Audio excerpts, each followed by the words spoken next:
Copyright claims. It's the new money-making scam.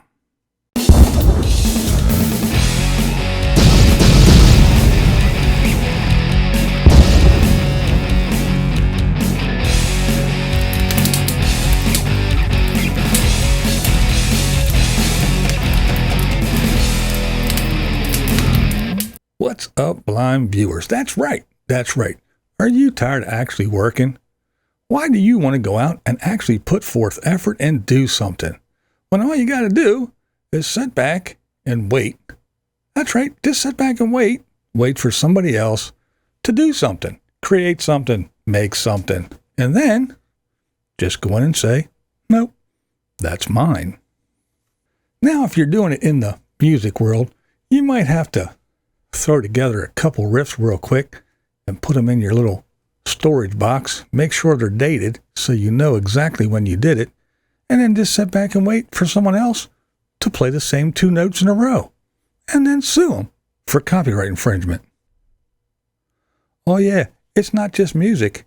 Here, we'll start with the music first. Okay, now, I'm sure most of you, if not all of you, are aware of the big Robin Thicke blurred lines controversy years ago. Said that he stole it from Marvin Gaye. That's right, the Robin Thicke song was originally a Marvin Gaye tune. Now, the most recent lawsuit was Katy Perry versus Flame, or should I say, Flame versus Katy Perry.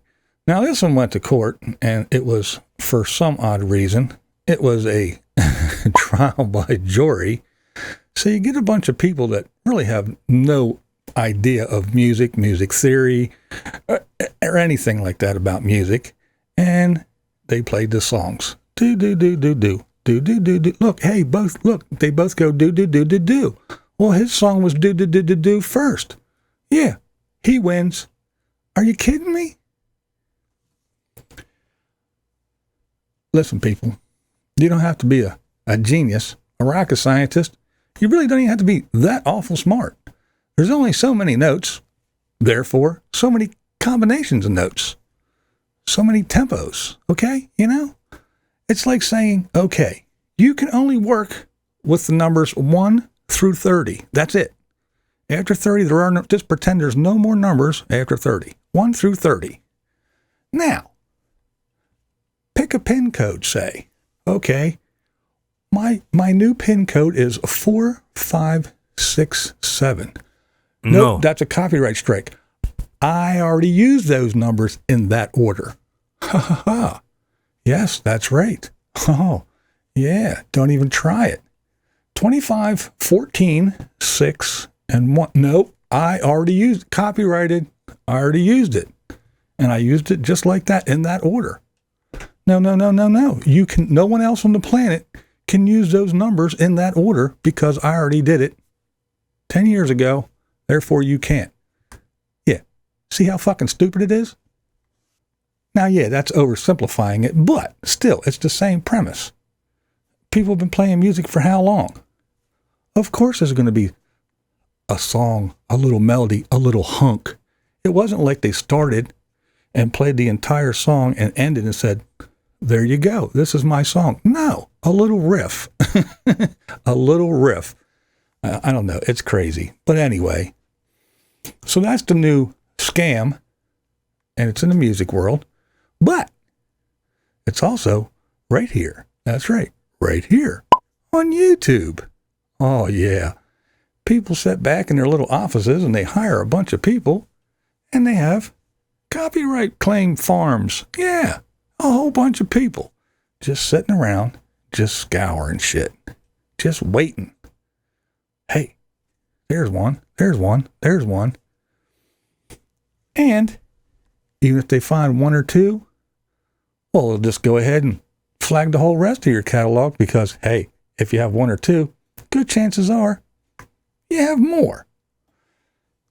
Now, the UMG, which is the Universal Music Group, is one of the biggest offenders here on YouTube when it comes to music. I mean, you play two copyright, no, and they flag it. And they have people, just tons of people just sitting around doing this. Well, it's not just big companies. There's also small companies and lazy pricks. You know, people that will just go, hey, that song's mine, copyright. No, it's not. Yeah, it is. No, it's not. Well, prove it. So if you don't take them to court, they just do this stuff, and there's lots of people, and people are getting hit all over the place. Well, guess what? Surprise, surprise. I'm actually not here to bitch about YouTube. I'm here to say, guess what? They actually made a policy change. Yes, they did. They made a policy change about these things. But what they did was right now, as we speak, they are suing a guy named Christopher L. Brady. Now, what Mr. Brady did was he went around to a bunch of people and did just that.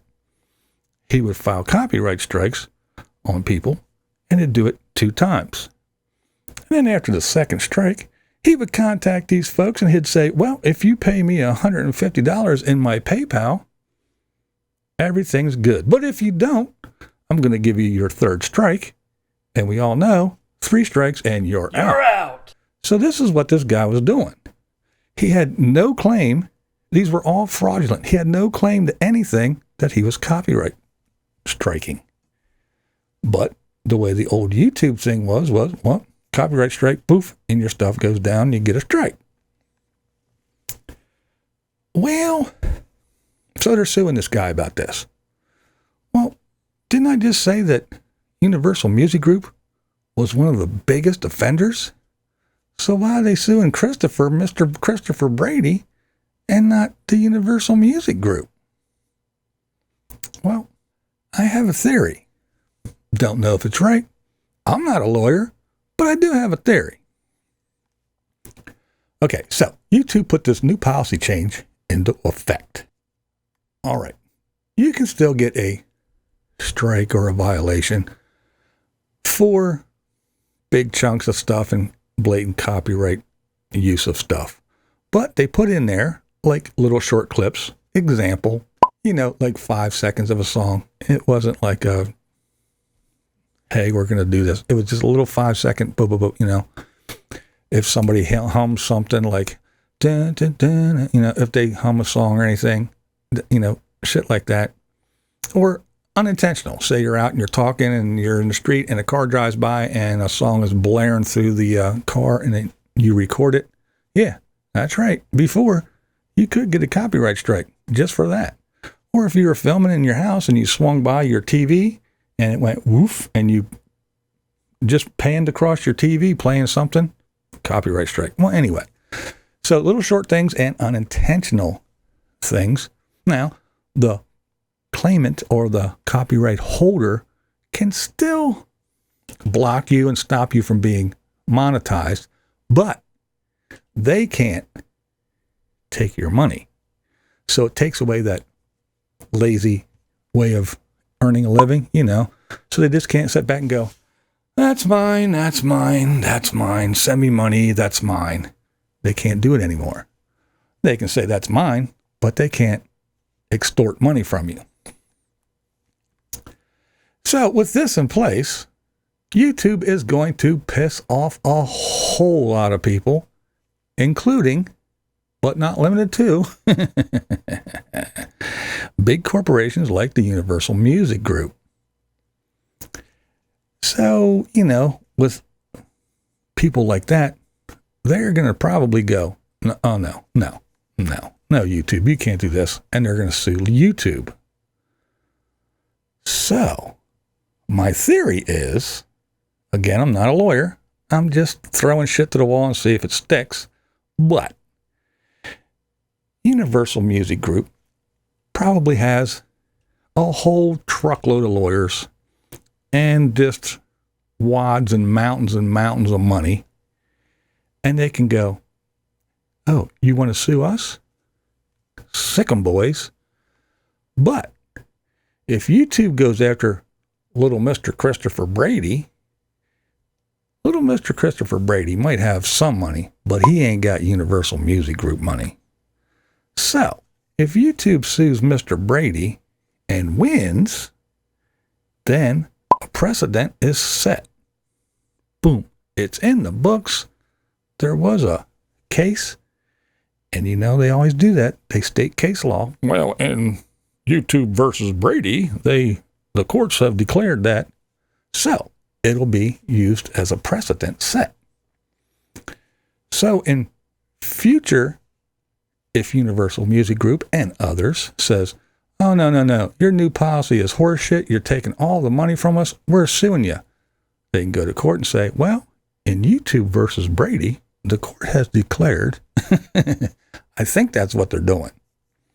And on top of that, YouTube has actually teamed up with Universal Music Group. Yes, the biggest offender of copyright strikes to the creators here at YouTube.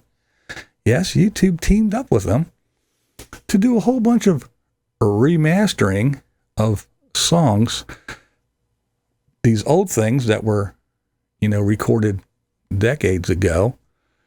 They're not formatted for optimal viewing and listening in the current state, in the current time. So they wanted to get together and basically retool and remaster everything so it can be played in 1080p or 4K or whatever, and redo the audio and all that stuff, because then just maybe Universal Music Group can say, well, we changed this song enough that it is no longer belonging to Elvis Presley. It is ours now, and anybody who plays it owes us money, not the Presleys. They owe it to us because we remastered it and we changed it just enough that it's not the original. It is our creation now. So now you owe us. Kind of wild, isn't it? But yeah, it used to be a real easy way for everybody to just, again, I don't want to work. I don't want to put forth effort. All I got to do is scan YouTube, look for people who got lots and lots of hits, and just go ahead and blast their most viewed videos for copyright strikes. And I can make all kinds of money. Or I can just take 3 or 4 notes, put them in a row, doom, doom, doom, doom, and wait for somebody else to do it too, and then sue the shit out of them. Because, hey, who wants to work for a living? This is BlindViews, and that's the way I see it. What we do here is go back.